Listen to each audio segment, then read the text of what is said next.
Te molesta sentirte manipulado por otros todo el tiempo. Ya frustra no poder persuadir o convencer más efectivamente en situaciones fundamentales de tu vida. ¿Buscas tan ansiosamente herramientas de influencia probadas para iluminar bruscamente tu poder personal? Relájate. Si has llegado hasta aquí, tu vida está por cambiar para siempre.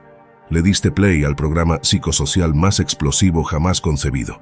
Lo que descubrirás en los próximos capítulos pulverizará todos tus paradigmas sobre las auténticas fuerzas que mueven la mente y el comportamiento humano, y cómo aprovecharlas hábilmente en cualquier contexto imaginable. Verás, desde que somos tiernos infantes, nos entrenan sistemáticamente para ser débiles, pero idolatrar falsos ídolos de poder. Nos hacen creer desde siempre en maniqueísmos tan ingenuos como peligrosos. Se nos dice que existe gente naturalmente poderosa y dominante contra los incautos mortales, que ellos tienen dones innatos para torcer voluntades y manejar multitudes, mientras que nosotros somos obreros obedientes sin mayor ambición de grandeza personal. Las élites gobernantes se lucran políticamente, alimentando esa ilusión infantiloide de separación entre amos y esclavos, cuando la verdad más incómoda, que intentan ocultarte hipócritamente, es que todos los humanos compartimos las mismas facultades de influencia profunda, solo difieren las habilidades para cultivarlas y emplearlas, pero el potencial innato es idéntico en todos nosotros. Lo descubrirás en breve. ¿Recuerdas la reveladora frase que alguna vez te dijo Morfeo en Matrix?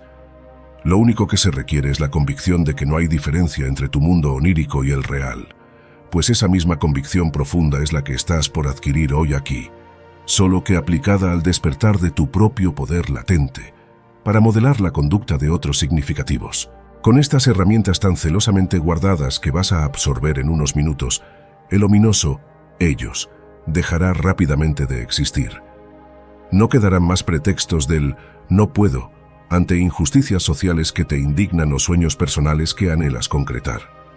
Porque te convertirás en el arquitecto definitivo de tu propia realidad, capaz de influenciar incluso los puntales mentales de las masas, no para manipular, sino para conducir congruentemente hacia un destino superior.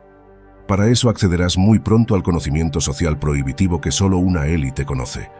Prepárate, porque tu viaje épico como estratega de influencia imparable está por comenzar.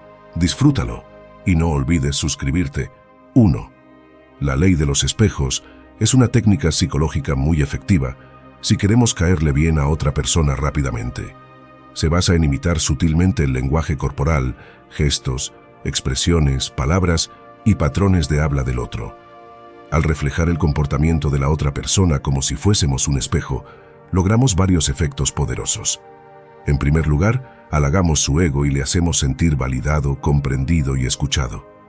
A nivel inconsciente, el otro percibe la imitación como la forma más sincera de adulación. En segundo lugar, generamos un puente empático. Si nos movemos, gesticulamos y hablamos al ritmo y estilo del otro, parece que lo entendemos profundamente. Creamos rápida sensación de complicidad, entendimiento mutuo y sintonía. En tercer lugar, facilitamos que afloren aspectos positivos del otro que permanecen latentes cuando no se siente comprendido. Al validar sus formas de expresión, podemos sacar a relucir lo mejor de esa persona. La clave del éxito de esta estrategia es que la imitación siempre debe ser sutil, breve y con tiempo de retardado. Copiar los gestos y formas del otro de manera exagerada o durante mucho rato resultaría demasiado evidente, incómodo e incluso escalofriante. Debemos comenzar con pequeños detalles casi imperceptibles, postura similar, asentir con la cabeza al mismo ritmo, usar alguna interjección o muletilla típica del otro, etc.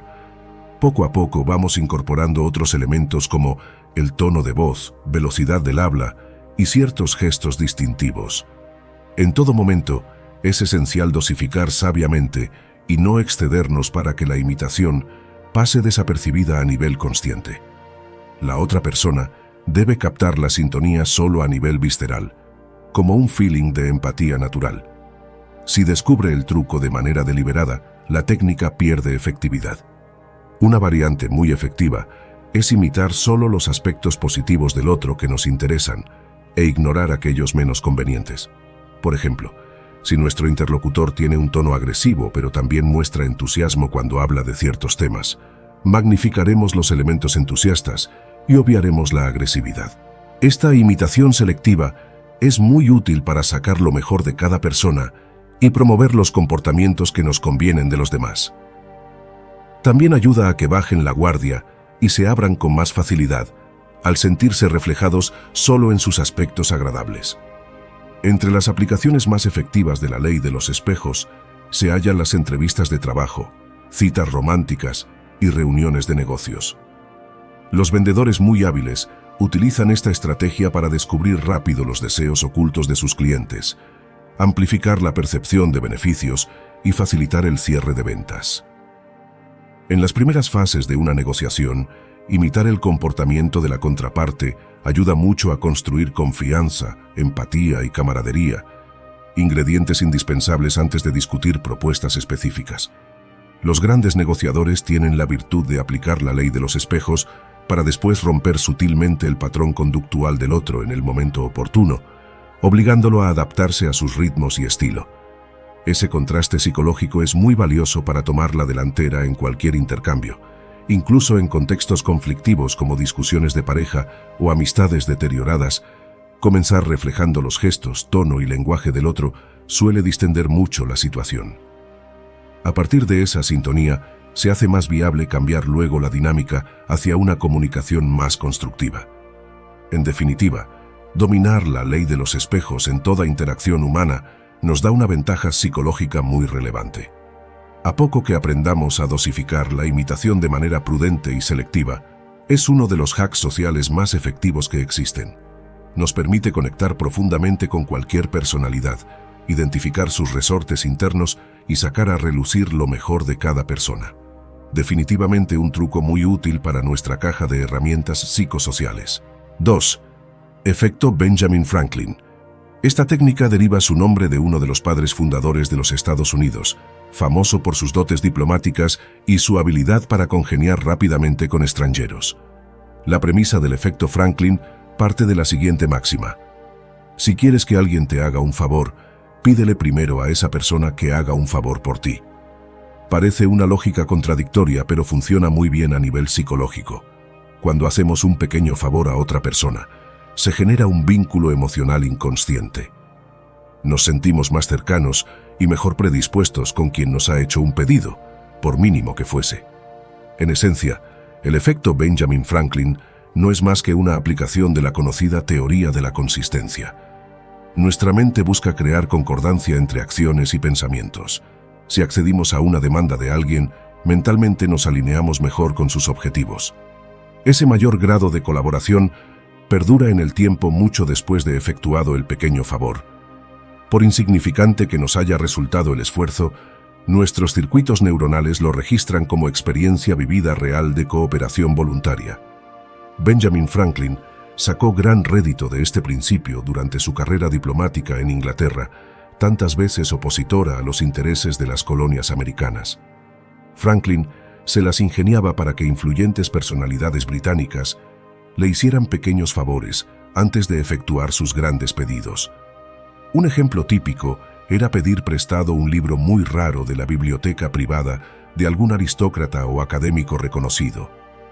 Habiéndole facilitado el texto por unos días, al devolverlo, Franklin aprovechaba para requerir apoyo en algún proyecto trascendente para los colonos americanos.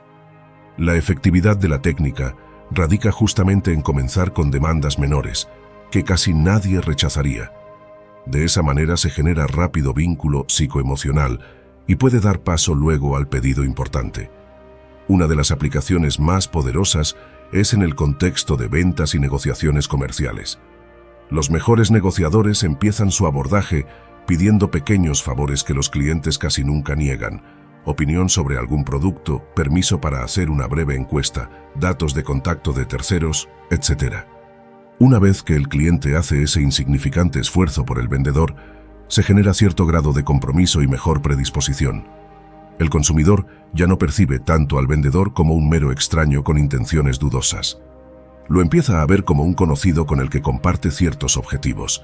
Ese cambio emocional facilita enormemente que el cliente vea las ulteriores propuestas del vendedor con mejores ojos, Al haber un antecedente previo de cooperación mutua, la consistencia mental hace el resto. Otro ámbito donde esta técnica da excelentes frutos es la política y las negociaciones internacionales. El líder reconstruye relación dañada con otro país realizando primero gestos de buena voluntad sin grandes costos.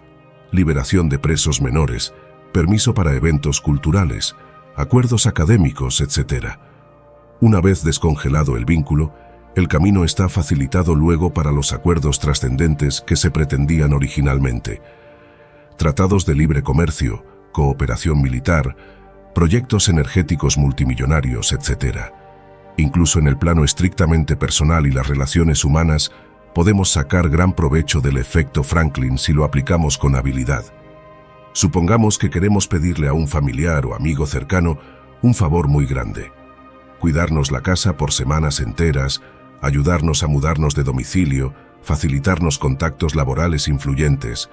Antes de semejante demanda, lo mejor es comenzar pidiendo uno o más favores simples.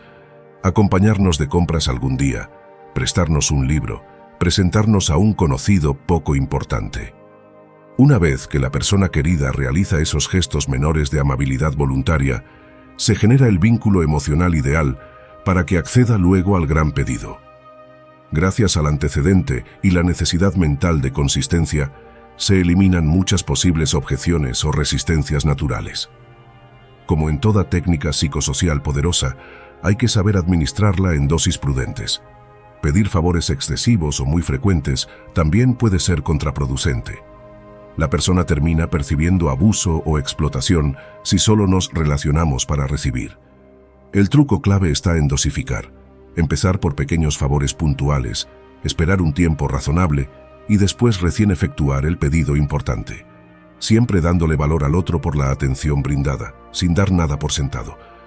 En resumen, aplicar el efecto Benjamin Franklin con sabiduría nos permite obtener sorprendentes niveles de cooperación en todos los ámbitos imaginables. Sobre todo cuando necesitamos requerir algo muy valioso de alguien. Pedir primero uno o varios favores menores genera el contexto psicoemocional ideal. Gracias al innato anhelo humano por la coherencia mental, nos será mucho más fácil lograr después el gran objetivo propuesto. 3. La técnica del efecto Romeo y Julieta. Esta interesante táctica debe su nombre al célebre drama de Shakespeare. Se basa en generar una dinámica de amor imposible con el objetivo de que la otra persona se obsesione aún más con la conquista. Cuanto más difícil e inalcanzable parezca el premio, más sobrehumano se vuelve el esfuerzo de quien pretende obtenerlo. Este truco mental es aplicable tanto en el terreno personal y amoroso como en otros contextos de negociación e influencia psicosocial. Veamos primero cómo opera en las relaciones íntimas. Si una persona percibe que nos tiene totalmente rendidos a sus pies desde el comienzo mismo de la interacción, lo más probable es que ese amor fácil pierda rápidamente todo el atractivo. En cambio, si captamos señales confusas e interpretamos que el ser amado se halla fuera de nuestro alcance por razones poderosas, toda nuestra energía mental se enfocará obsesivamente en salvar los obstáculos que impiden la unión. Es lo que en la doctrina cristiana medieval se conocía bajo el concepto de amor heroico, la total entrega del amante, el héroe, a la épica hazaña de conquistar al amado inaccesible, personaje casi divino, a pesar de todos los impedimentos materiales y espirituales. Así funcionan los protagonistas de la tragedia Romeo y Julieta, que luchan denodamente por su pasión recíproca, aún contra la prohibición de sus propias familias rivales. Su trágico final solo eleva más el carácter legendario de la pareja, que trascendió su breve existencia terrenal. Aplicado al plano contemporáneo, bien podemos suscitar este efecto Romeo y Julieta de varias maneras con nuestras potenciales parejas. Por caso, enviando señales mezcladas que indiquen simultáneamente gran interés de nuestra parte, pero también algún factor externo que bloquea la concreción feliz. Esto se logra mejor de forma paulatina y gradual, en lugar de explicitar las barreras de entrada desde el inicio. Primero cultivamos expectativas muy positivas en el pretendiente. Le prestamos mucha atención, le obsequiamos regalos especiales, le enviamos mensajes muy cariñosos. Luego de caldear suficientemente el ambiente e ilusionar bastante al otro con altas probabilidades de éxito, Recién ahí hacemos caer la primera advertencia sobre los obstáculos. Puede ser algo tan simple como enviar un mensaje del estilo: adoro cada momento junto a ti. Ojalá las cosas fueran más simples para nosotros. Sin aclarar a qué nos referimos exactamente, esta frase funciona como anzuelo fatal que dispara toda la maquinaria imaginativa y anhelante del enamorado. Notará de golpe cierta frialdad y dificultades para concretar el siguiente encuentro, lo cual realimenta su fuerte temor a perdernos. Ese temor se transforma pronto en vigoroso ímpetu por reconquistarnos. En la medida que los obstáculos percibidos para la relación sean más infranqueables, un amor previo nuestro con otra pareja, una mudanza lejana próxima, padres sobreprotectores que se oponen, cualquier elemento Romeo and Julieta, tanto más heroicos serán los intentos del enamorado por cambiar la realidad que se interpone. Naturalmente, en ningún caso debe tratarse de barreras objetivamente imposibles de salvar. Eso llevaría a la total resignación y abandono de la conquista. Se trata de interponer dificultades razonables que requieran gran esfuerzo y dedicación, pero no sean insuperables en definitiva. Es clave dosificar la tensión y mantener viva la llama de la esperanza. De cuando en cuando concedemos algún pequeño avance al otro para retribuir su lucha denodada por derribar los obstáculos. Pero inmediatamente después, volvemos a erigir nuevas barreras que renueven el desafío. En la teoría económica esto se conoce como reforzamiento intermitente. Premiamos el comportamiento deseado, aquí los intentos de conquista amorosa, solo a intervalos irregulares. Esto genera fuerte adicción conductual muy superior a recompensar cada microacción del otro de forma continua y absolutamente previsible. Llevada al extremo perverso, esta dinámica del amor imposible conduce al rápido agotamiento emocional y nervioso del enamorado en su vano intento por alcanzar un amor que siempre se le escapa de las manos. Por ello, en la práctica real debemos dosificar con cuidado y permitir también razonable nivel de recompensas efectivas, no llevar las frustraciones del enamorado hasta sus últimas consecuencias trágicas. Aplicado a otros contextos como el mundo de los negocios y las transacciones comerciales, esta técnica del amor imposible se traduce en poner tentadores premios casi al alcance de la mano del oponente, pero estableciendo barreras razonables que impidan adquirirlo demasiado fácilmente.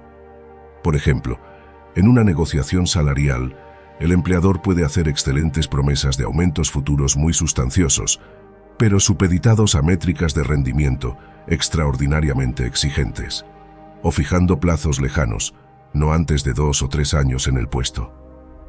De esta manera motiva fuertemente al trabajador para que dé absolutamente todo de sí, en pos de verse algún día recompensado con el codiciado ascenso, pero sin comprometer las metas comerciales de la empresa en el corto plazo, ni tampoco garantizar aumentos automáticos si esa persona no satisface las altas exigencias planteadas.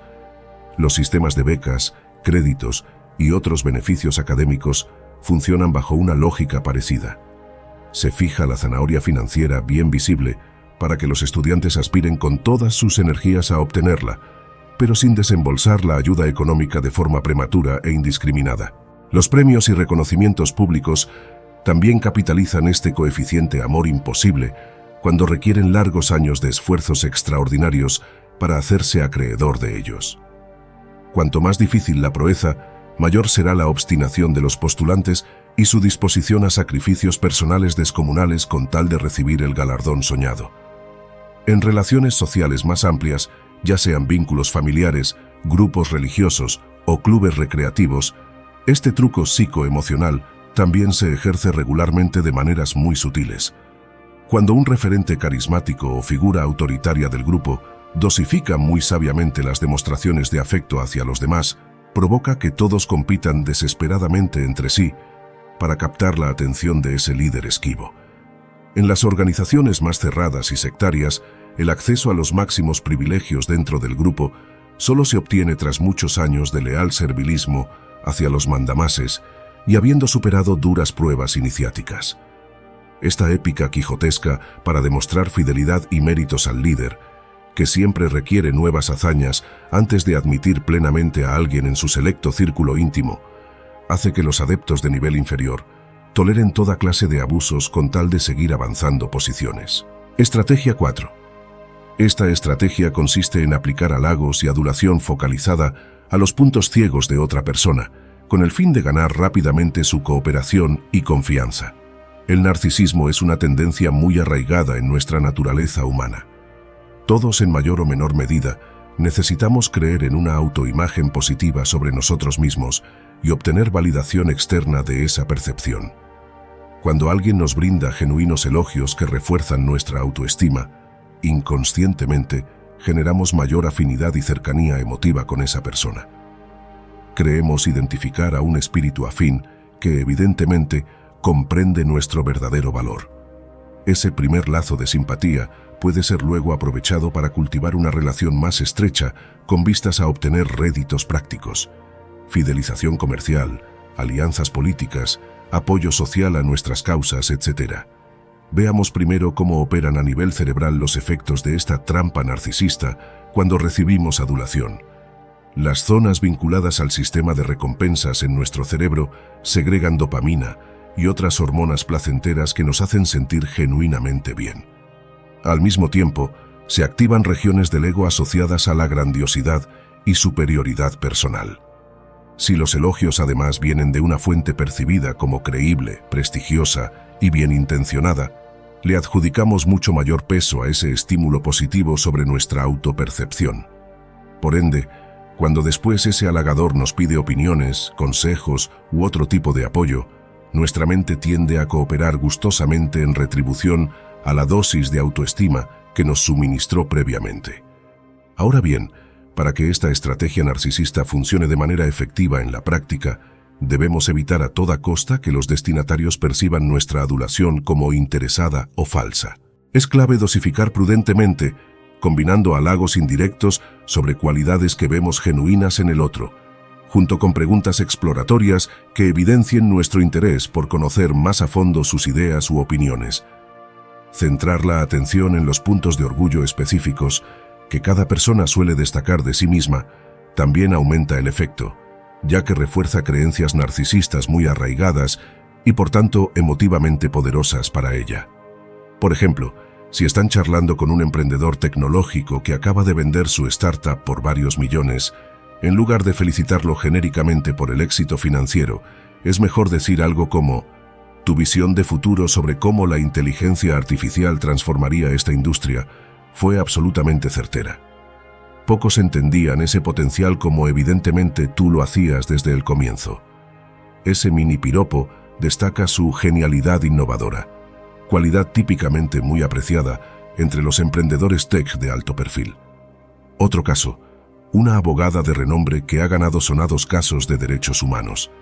En vez de una vaga felicitación, resaltar específicamente: me impresiona enormemente tu profunda convicción para luchar incansablemente por causas sociales que consideras justas. No debe haber mucha gente con ese nivel de entrega sincera hoy en día. Ahí estamos apuntando a la integridad moral tan cara al autoconcepto de ciertos profesionales del derecho. El único requisito para que esta técnica funcione es informarse mínimamente sobre los valores y cualidades que nuestro interlocutor tiende a asociar con su autoimagen positiva. Pero una vez identificados, unos pocos halagos bien dirigidos pueden cambiar drásticamente su predisposición hacia nosotros. 6. El peek-a-boo informativo es una táctica que juega con la innata curiosidad humana y nuestra preferencia por patrones de recompensa variable e impredecible. La premisa básica consiste en revelar datos, teorías o ideas muy interesantes de forma gradual y discontinua.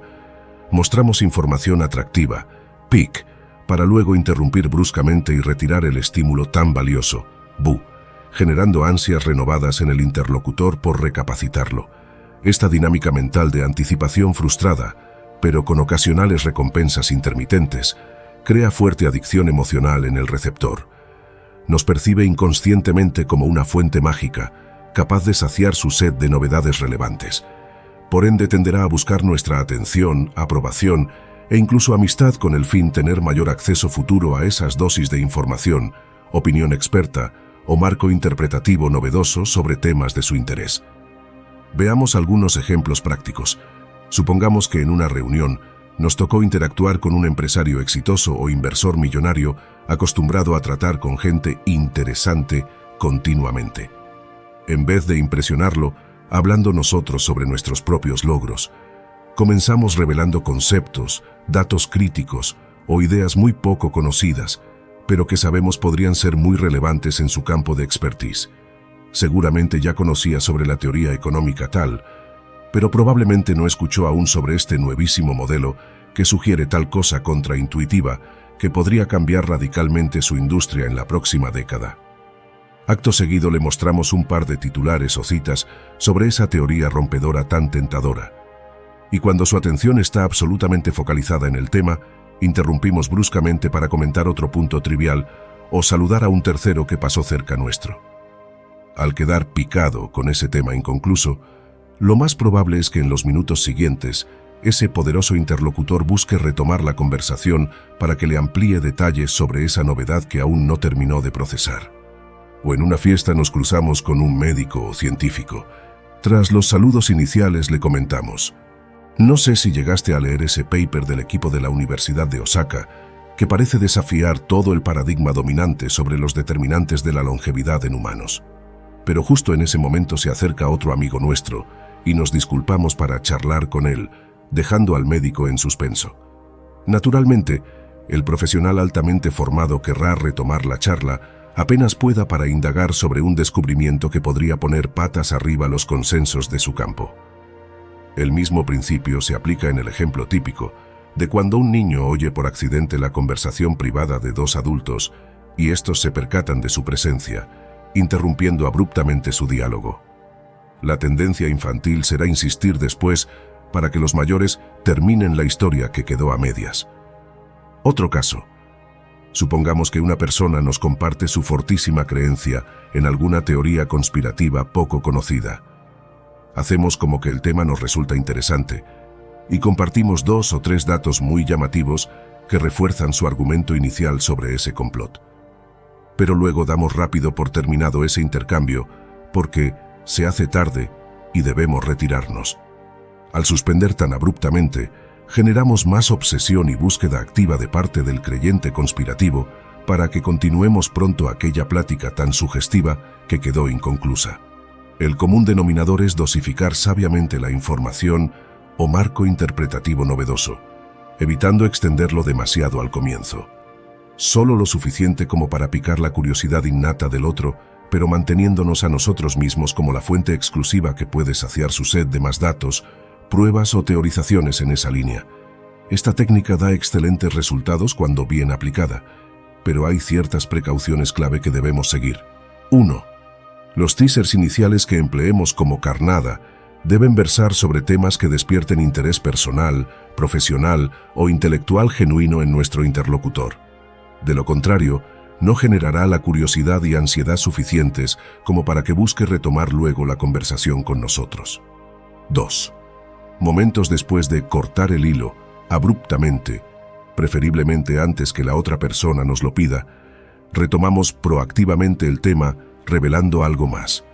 Pero nuevamente titubeamos en seguir profundizándolo, repitiendo el ciclo anticipación-frustración. Es vital dosificar para mantener vivo su interés. 3.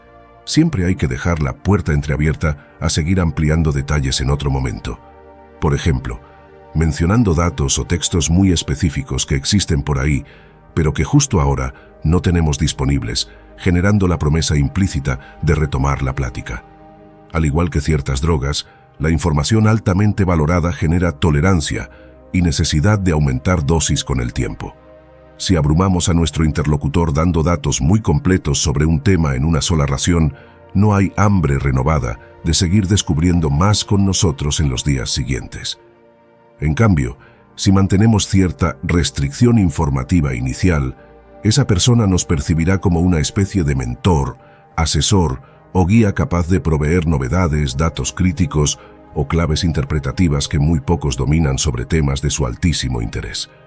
Esa curiosidad insatisfecha irá acercándonos cada vez más a su círculo íntimo para tener cerebro disponible cada vez que surjan aristas o descubrimientos nuevos sobre ese campo de interés compartido.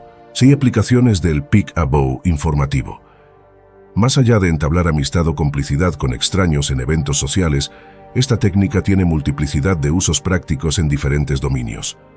Analicemos algunos. Seducción. Ya sea en el coqueteo presencial o manteniendo conversación mediante una app de citas, aplicar bien el peek-a-boo informativo aviva mucho la atracción y deseos de reencontrarse.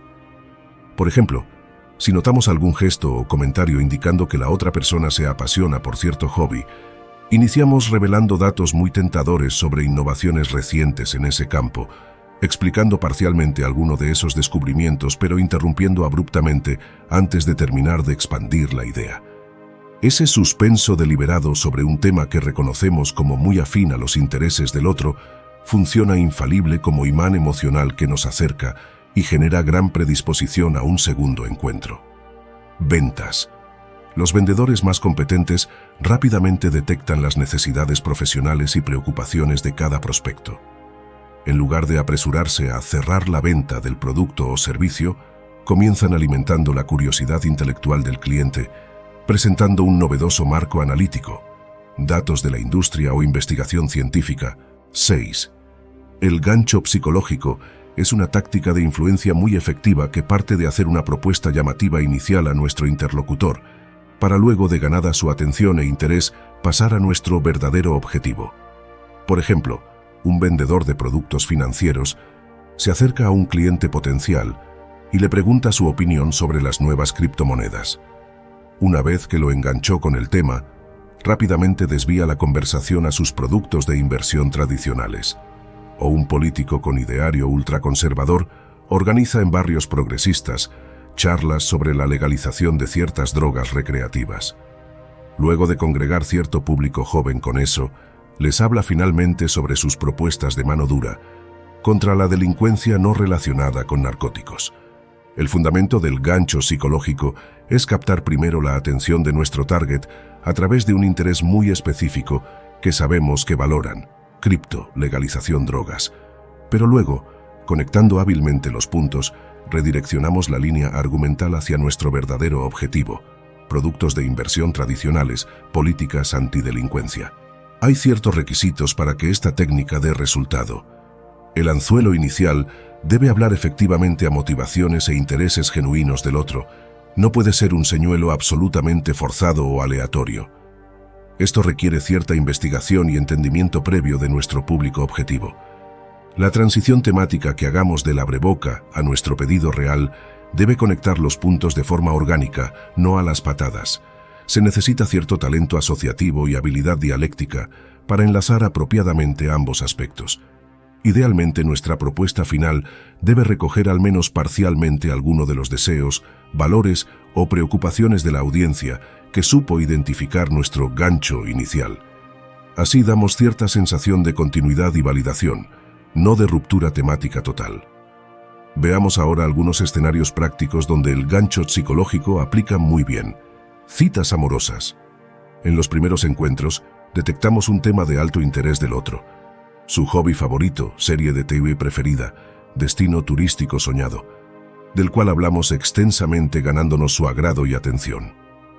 Luego de generar empatía y cierta deuda emocional, recién expresamos nuestras preferencias e ideas propias, guiando la conversación a los tópicos que nos interesan promover. Liderazgo y dirección de equipos. El responsable nuevo de un equipo, sabiendo que ciertos integrantes son fanáticos del fútbol, organiza primero una salida grupal a presenciar un partido importante. Tras ese gesto inicial de acercamiento que tuvo excelente acogida, presenta al día siguiente sus propuestas de reestructuración de procedimientos de trabajo, con una predisposición ya ganada. Ventas. B2. B. El consultor comercial que debe vender un software de gestión a una empresa mediana agenda la reunión inicial con el gerente general no en la empresa, sino en el Golf Country Club donde es socio, invitándolo a jugar 9 hoyos antes de almorzar y conversar brevemente de sus desafíos de negocio. Ganada la buena predisposición tras compartir esa pasión común por el golf, la presentación posterior de su solución tiene mejor acogida. Política populista. En su discurso, el líder izquierdista menciona primero ciertas problemáticas sociales genuinas que él sabe resuenan fuertemente en su base electoral histórica: desempleo, crisis habitacional, centros urbanos abandonados. Recién en la segunda parte del discurso, presenta sus propuestas económicas más heterodoxas y favorables a grandes empresas nacionales, pero que podrían alienar en parte al electorado. Gracias al gancho inicial alrededor de temas populares clave, reduce resistencias.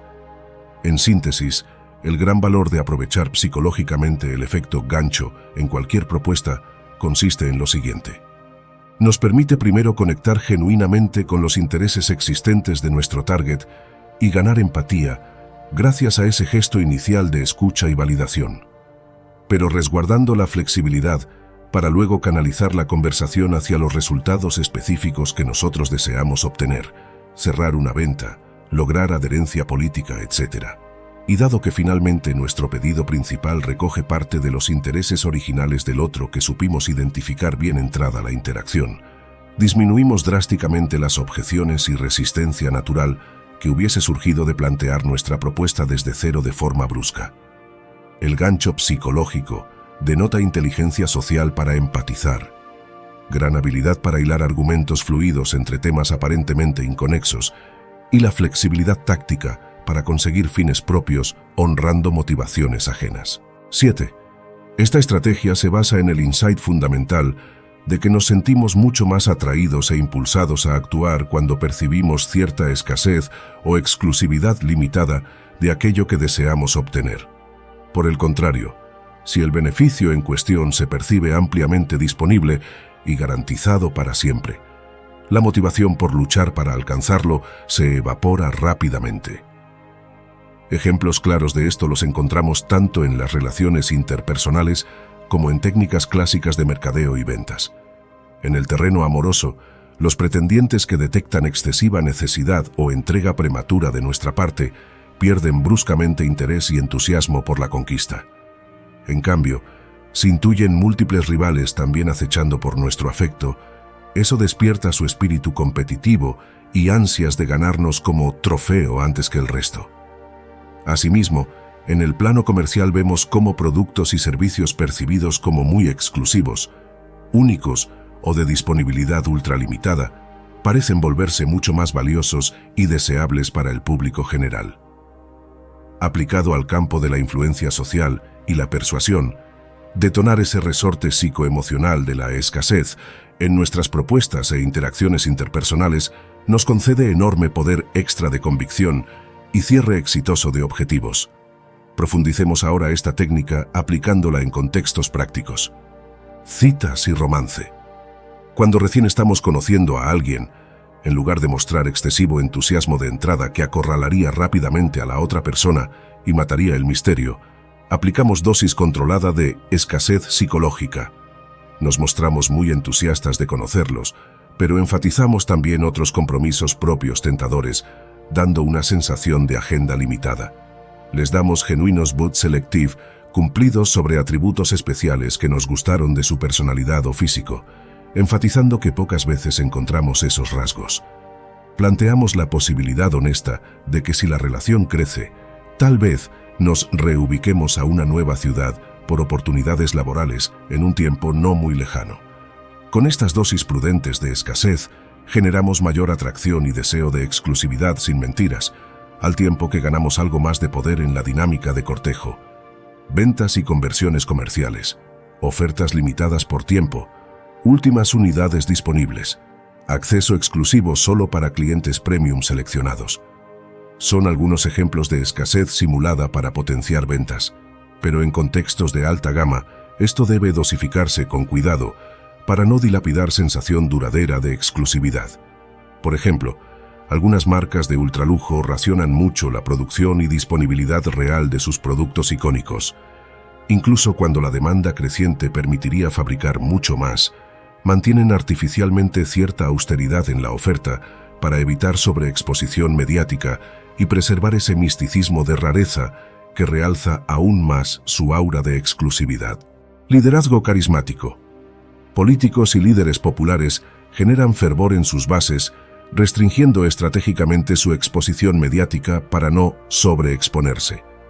Periodos relativamente prolongados de discreción pública son compensados con apariciones esporádicas, pero muy festejadas y amplificadas por redes sociales, acrecentando su capital simbólico y sensación de ocasión única cada vez que vuelven a mostrarse.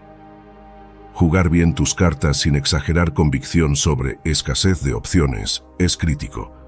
Si la otra parte percibe falsa entrega de nuestra parte, su postura inevitablemente se endurecerá.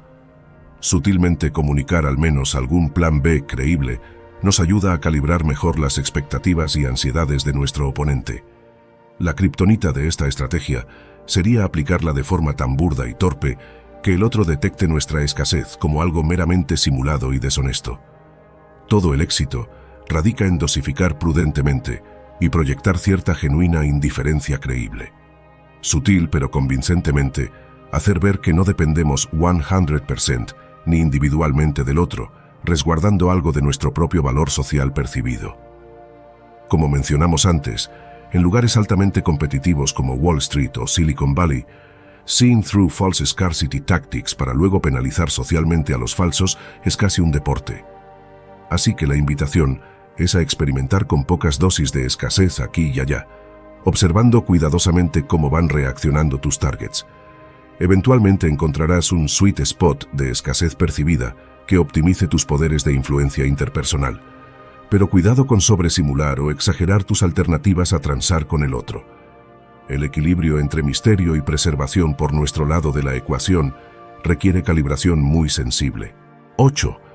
Las preguntas sesgadas son interrogantes formulados de tal modo que prácticamente arrastran a nuestro interlocutor a elegir la respuesta que nos conviene para nuestros fines de influencia, persuasión. Por ejemplo, en lugar de preguntar neutramente, ¿comprarías este producto?, formulamos la interrogante así: entre el modelo estándar y el modelo premium de nuestro smartphone, ¿cuál te convence más para reemplazar tu celular actual? De forma encubierta, hemos reducido las opciones del otro solo a elegir entre esos dos modelos, eliminando psicológicamente la posibilidad de no comprar o adquirir un teléfono competidor. Otro caso, en una entrevista laboral cuando preguntamos ¿cuándo podrías comenzar a trabajar con nosotros? Damos por sentado que el trabajo es suyo, pero solo resta definir la fecha de inicio. No dejamos margen para responder si aún lo está evaluando o no satisface todos sus criterios. El fundamento de las preguntas tendenciosas es la siguiente: los humanos tendemos a seguir el principio de menor esfuerzo. Si nuestro interlocutor solo tiene que elegir entre opciones que ya compran nuestra propuesta implícita, comprar X o Y modelo de nuestro teléfono, es mucho más fácil que disentir u oponer una idea completamente distinta. Al acotar las alternativas disponibles y no dejar espacio para plantear algo diferente al dilema inicial, psicológicamente lo arrinconamos para align con alguna de nuestras opciones preestablecidas. Si la pregunta sesgada está bien formulada y camuflada entre otros interrogantes más neutros, las chances son altas que el otro ni advierta la manipulación sutil y responda con descuido. Cómo protegernos de preguntas sesgadas. Estar atentos a frases que limitan nuestras opciones solo a elegir entre A o B. Si ninguna nos convence, tenemos todo el derecho a disentir y proponer C. Tomemos distancia del marco acotado entre A y B que nuestro interlocutor planteó para reencuadrar la decisión dentro de todo el espectro de posibilidades, sin quedar atrapados. Formular contrapreguntas que hábilmente expandan el horizonte. Entiendo el dilema entre esas dos opciones, pero antes de responder, ¿qué pensás sobre la alternativa C? 9. A técnica del pie en la puerta. Esta interesante estrategia parte de obtener un pequeño sí inicial de nuestro interlocutor, para luego pedirle una concesión mucho mayor aprovechando el compromiso previo adquirido. La premisa es que al habernos dicho que sí a un primer pedido insignificante, se genera cierta autopercepción de ser una persona servicial y colaboradora. Para ser consistentes con esa autoimagen, probabilísticamente dirá sí también al segundo pedido más costoso. Los estudios clásicos sobre comportamiento humano mostraron que cuando previamente alguien accedió a apoyarnos en algo nimio, firmar una declaración breve de una ONG, cuidarnos unas pocas horas una mascota, era mucho más factible conseguir después compromisos más elevados, trabajar varios turnos para esa ONG, adoptar permanentemente la mascota, en comparación con un grupo de control que nunca recibió el primer requerimiento leve. Para que esta técnica psicosocial resulte efectiva, Hay algunas condiciones importantes. El pedido inicial debe ser realmente mínimo, fácil de aceptar, sin costo material o mental. De lo contrario, se interpretará mejor como nuestro verdadero objetivo, y el resto perderá fuerza.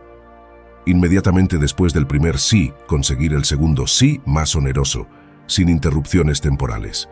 Es crítico capitalizar rápido la buena predisposición generada previamente. Nunca enunciar ambos pedidos juntos desde el comienzo. Si nos comprometemos públicamente con algo leve, queda mal luego contradecirnos, rechazando el segundo paso más complejo por consistencia de nuestra propia conducta. Mostrar genuina gratitud por el primer gesto de buena voluntad antes de efectuar la demanda mayor que nos interesa. Reforzar positivamente la identidad del otro como persona colaboradora aumenta probabilidades que mantenga ese comportamiento. La 10ª técnica psicológica, el falso antagonismo. Esta interesante estrategia consiste en generar intencionalmente al principio cierta tensión, enfrentamiento u oposición falsa con nuestro interlocutor, para luego entablar acuerdo y congraciarnos mutuamente. Así logramos un doble efecto muy valioso. Por un lado, el otro queda mucho más predispuesto a cerrar trato con nosotros luego de habernos vencido en ese conflicto simulado previo. Y por otro lado, al contrastar una fase inicial de roces y asperezas contra una etapa posterior de creciente cooperación y armonía, nuestro oponente aprecia mucho más ese giro positivo, lo cual facilita cerrar acuerdos. Desventajas del falso antagonismo. Pese a sus demostrados efectos psicosociales, cuando resulta bien implementado, debemos considerar algunos riesgos de utilizar deliberadamente este recurso. 1. Puede dañar relaciones si no somos convincentes, comunicando que nuestra embestida inicial no iba completamente en serio, o si el otro es especialmente rencoroso. 2. Grupos muy radicalizados con opiniones fijas pueden interpretar nuestro giro posterior como signo de debilidad, falta de carácter o excesiva concesión al rival. Esto elimina el potencial efecto beneficioso de distender las cosas desde posiciones más extremas. En definitiva, saber cuándo y con quién oponer algo de antagonismo inicial deparando un futuro alineamiento puede rendir buenos frutos interpersonales, pero no es técnica para aplicar a la ligera ni frente a todos los perfiles. Se necesita tino, calibración psicosocial aguda y admits cuando las circunstancias ameriten desescalar tensiones de entrada, no fabricarlas artificialmente desde nada. Espero esta exploración sobre la estrategia del falso antagonismo resulte de valor. Por favor, hazme saber cómo podemos continuar nutriendo nuestra colección colaborativa de tácticas de persuasión e influencia aplicadas. Gracias.